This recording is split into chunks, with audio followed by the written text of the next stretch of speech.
देखो, सत्य ये है कि अहंकारी लोग अंधे होते हैं,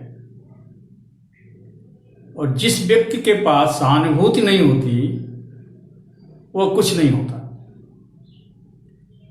आज के परिवेश में जिस तरह से सत्ता शासन चलाया जा रहे हैं वह बहुत ही गैर जिम्मेदारानी स्थिति में आया है।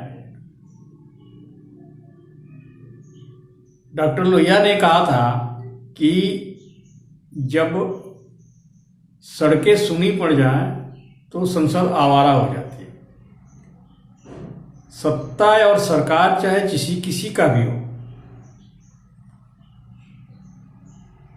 वह चकनाचूर हो जाता है, चाहे वो A1 हो, A2 हो, या B1 हो या B2 हो, XYZ कुछ भी हो।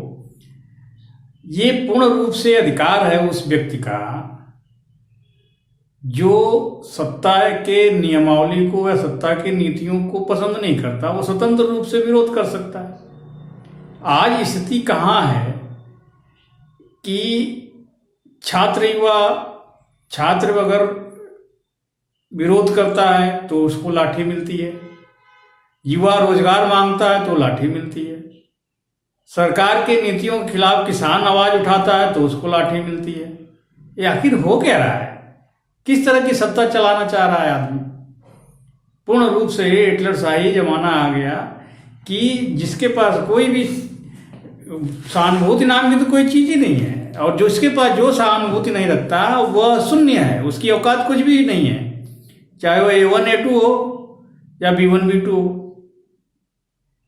XYZ किसी के पास कोई भी सोचने की क्षमता यदि नहीं है, और सहानुभूति इसलिए जरूरी है क्योंकि समाज में, देश में और पूरे लोकतंत्र में ये जो है विभिन्न प्रकार के लोग रहते हैं। 140 करोड़ की आबादी में सभी लोग तुमसे संतुष्ट नहीं हैं, और सवाल ये है कि सभी लोग तुम्हारे नीतियों को से लाभान्वित नहीं होते हैं। तो ऐसे स्थिति में ये जरूरी है कि अगर कोई व्यक्ति विरोध करता है, अपने हक की बात करता है, अपने हक के लिए आवाज उठाता है, तो उसका पतन होना, उसके खिलाफ लाठीचार्ज करना या उसको जो है कि अन्य विभिन्न धाराओं में बंद करना, ये बंद करो आप। किसी का लंबे समय तक यह नहीं चला है कि वह आजीवन राज करता। संविधान में ये प्रक्रियाएं क्यों बनाई गई कि हर 5 साल में चुनाव होगा? आप 2047 का सपना दिखाते हो, और जो है कि आज के परिवेश में इस कार्यकाल में तुम क्या करोगे ये बता ही नहीं पाते हो।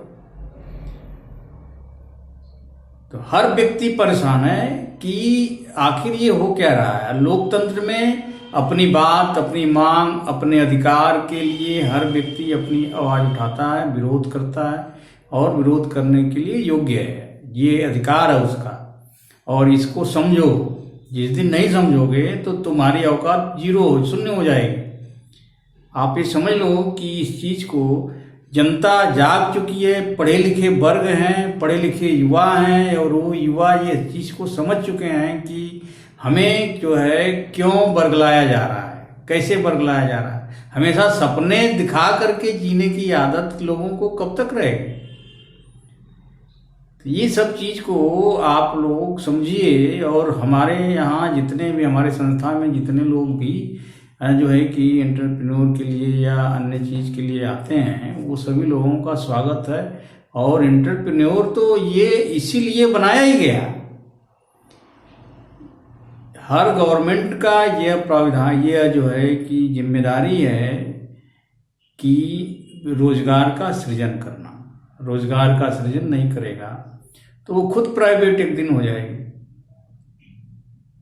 भाई, सेक्रेटरी जितने तुमको मिले हैं, या जितने भी सेक्रेटरी मिल रहे हैं, वो सब तो किसी न किसी, चाहे संघ लोक सेवा आयोग से, चाहे पब्लिक सर्विस कमीशन से, या कहीं न कहीं से तो चयन होकर के ही गए हैं ना। आपके लिए जो काम करते हैं, सरकार के लिए जो काम करते हैं, वो तो कहीं न कहीं वो लोग भी तो जो है कि रोजगार एम्प्लॉई हैं सरकार के।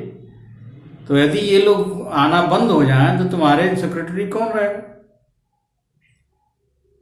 तो ये चीज को सबको समझने की जरूरत है। तो सभी लोग को अधिकार है अपनी बात रखने का, अपनी बात कहने का, और जो है कि विरोध करने का।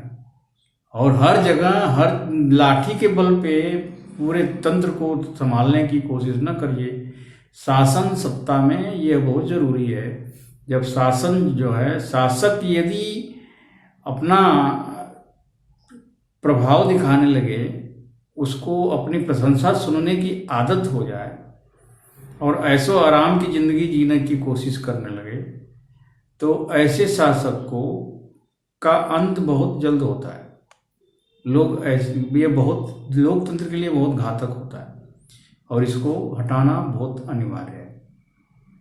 इस बात को समझ लो सब। इस बात को समझ लीजिए कि इसको हटाना अति आवश्यक हो जाता है यदि शासक ऐसो आराम और अपनी प्रशंसा का आदी हो जाता है। उस व्यक्ति का अंत निश्चित है आने वाले समय में, चाहे 2-4 साल में, चाहे किसी भी समय उसका अंत होगा। धन्यवाद।